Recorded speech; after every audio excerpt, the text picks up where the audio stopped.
Y último punto, la construcción de las comunidades cristianas en la gran ciudad. Es el último punto, pero en realidad el primer camino que debe emprender una pastoral evangelizadora en la gran ciudad es la presencia del evangelio vivido, de la fraternidad concreta de hombres y mujeres, que en la oración y el amor por los pobres son luz, sal y levadura en la ciudad de los hombres. El primer signo de que el Señor vive en la gran ciudad es la comunidad concreta de los discípulos. El tejido eclesial fecunda la gran ciudad y le da el alma que necesita. La iglesia portadora del Evangelio está centrada en Cristo, pero el Evangelio no lo lleva cada uno por su cuenta. El Evangelio del Señor resucitado ha sido confiado a la Iglesia, madre de los pueblos, que se insiere en la gran ciudad con afecto y pasión por los que viven allí, como la que genera muchos hijos en Cristo.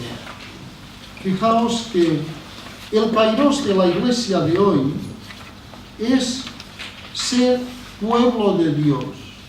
Aquí debemos efectuar esta recuperación. Una iglesia, toda ella pueblo de Dios. Un pueblo que se construye cada día.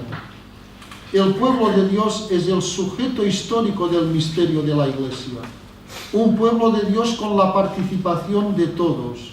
Un pueblo de Dios que incide en la aportación de todos, en la aportación personal de todos. Y cuando digo una iglesia pueblo de Dios, no digo que mira, ahora pues además de los curas, de los sacerdotes, tenemos unos determinados laicos que hacen unos determinados servicios religiosos.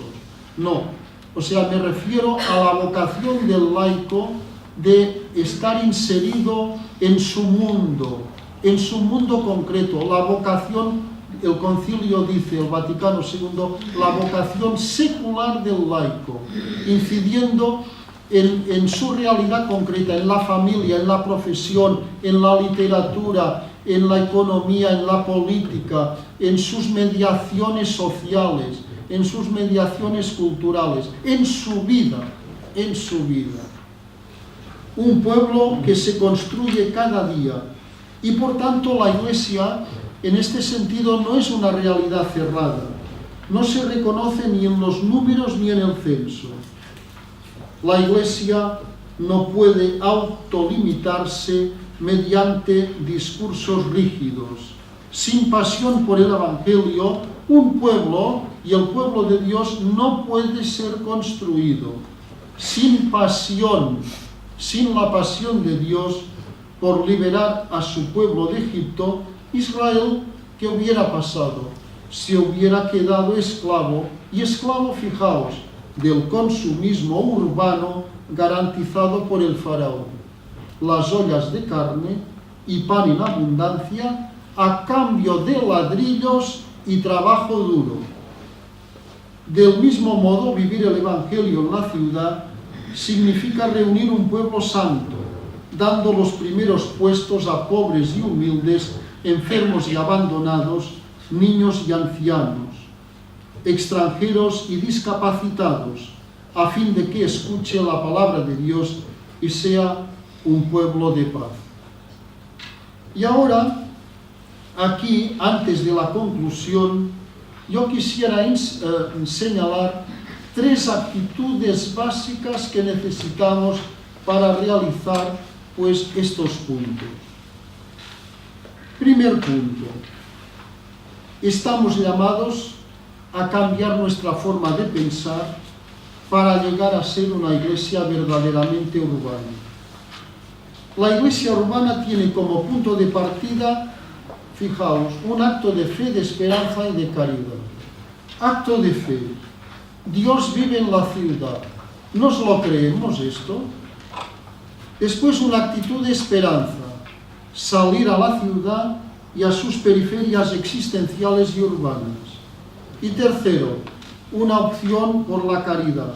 Descubrir la huella de Dios y amar los mundos que Él ha amado primero. Una iglesia que quiera ser urbana debe tener estructura, lenguaje y prácticas que pertenezcan a la ciudad y a ella se adscriban. Una iglesia urbana debe dar 3 pasos de gran importancia pastoral. Después los explicitaré en la conclusión. Debe pasar de lo local, de lo meramente territorial y local, a lo cultural. De lo meramente argumental o conceptual a lo simbólico. Y de lo clerical a lo misionero. El territorio común donde los discípulos del Señor, sacerdotes y laicos, están unidos en la misma pasión por el Evangelio. Los pastores de las grandes ciudades hallan los caminos adecuados dialogando desde el núcleo esencial de la fe. Este núcleo se hace evidente en la práctica creativa del amor, que siempre es contagio y contaminación. Por otra parte, la gran ciudad es avanzada del mundo globalizado. Y fijaos, esta es la categoría fundamental, porque a veces nos han dicho que lo que distingue es un mundo secularizado. Y los sociólogos nos dicen que precisamente la población mundial ha aumentado el porcentaje que se declaran religiosos, aunque no católicos. Ha disminuido el catolicismo de 19 puntos a un 15%, los católicos a nivel mundial, pero los religiosos, o sea, el sentido religioso, la gente que tiene un sentido de religión, un sentido religioso, ha aumentado del 80 al 89%. Y esto es un dato que no debemos perder de vista. Aunque no lo sepamos, hay sed de Dios en la gran ciudad.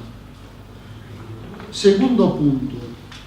El reto de comunicar el Evangelio en la gran ciudad es suscitar la fe, porque Dios vive en la ciudad.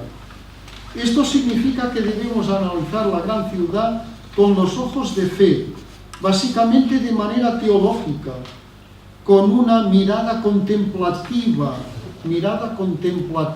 quisiera subrayar esto, viendo el Dios que vive en sus casas, en sus calles, en sus plazas. Nos lo dice el Papa Francisco. Teniendo en cuenta esta realidad de la presencia de Dios en la ciudad, la solicitación a suscitar la fe en ella no debe ser entendida como una forma de voluntarismo, sino como una consecuencia necesaria si las culturas en su núcleo más profundo están siempre abiertas y sedientas de Dios. Nos lo decía también en su discurso conclusivo del Congreso. Como aparece también en el documento de Aparecida, Dios vive en la ciudad, incluyendo sus alegrías, deseos, esperanzas, así como entre el dolor y el sufrimiento.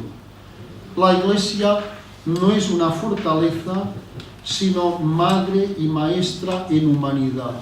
Aquí debemos recordar a Pablo VI, aquel célebre discurso que hizo en la ONU, en pleno concilio, cuando dice: ¿qué puedo aportar yo a las naciones, al conjunto de las naciones?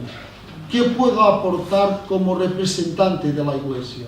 Y dice: mirad, yo represento, pues aquí en definitiva, un Estado muy pequeño, si me apuráis, el Estado Vaticano, pero lo que puedo aportar y lo que aportamos como Iglesia es nuestra experiencia de humanidad. Es nuestra experiencia de humanidad. Y debemos incidir en ello, porque nuestra experiencia de humanidad es el gran reto que tenemos delante y la gran posibilidad de actuar en nuestro mundo, en esta sociedad urbana. Y último punto. La misión en la gran ciudad se extiende más allá de los límites de la propuesta cristiana. En realidad, esta propuesta incluye la ciudad en su conjunto, por lo que hay que vivir la responsabilidad de construir la ciudad.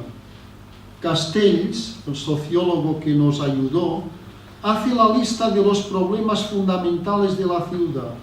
Dice, son el miedo, la violencia, el aislamiento social, pero junto a ellos aparecen el individualismo y las grandes desigualdades que afectan especialmente a los suburbios y a los jóvenes, que se convierten en presa del desempleo y de las mafias. En consecuencia, las redes de protección social se desintegran y las formas comunitarias entran en crisis. Una de estas realidades comunitarias, entre las más fuertes, es la Iglesia, que posee, dice, una transversalidad articulada única en la ciudad.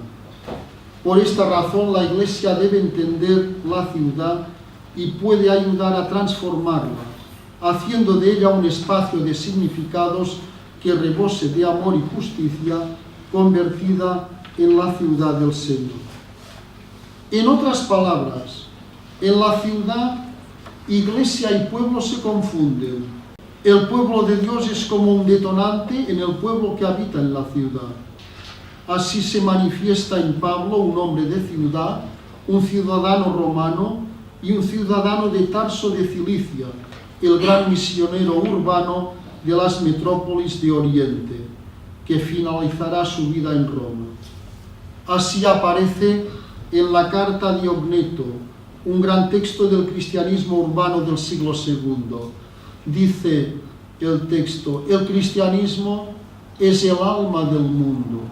¿Cómo lo podía decir este señor cuando el cristianismo era minúsculo en medio del imperio romano y además perseguido? Pero había una fuerza, y esta es la fuerza que necesitamos, esta fuerza de la pasión. Una pasión que se manifiesta también en la vida de Monseñor Óscar Romero, nuevo beato que fue un hombre fiel a la Iglesia y al pueblo. Un pastor debe conocer personalmente a la ciudad, leer en ella los signos de los tiempos y percibir cómo la salvación de Dios se enraiza en la historia concreta de la humanidad que la habita.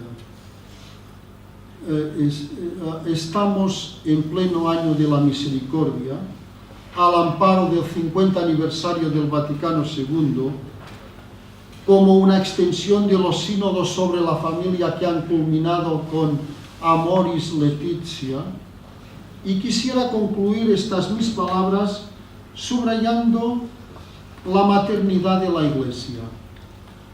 O sea, tenemos que recuperar esta comparación, la Iglesia como madre. Pero, fijaos, esta comparación de acuerdo con la Iglesia antigua, que en los primeros siglos, esta Iglesia madre era una Iglesia, una maternidad ejercida por todos.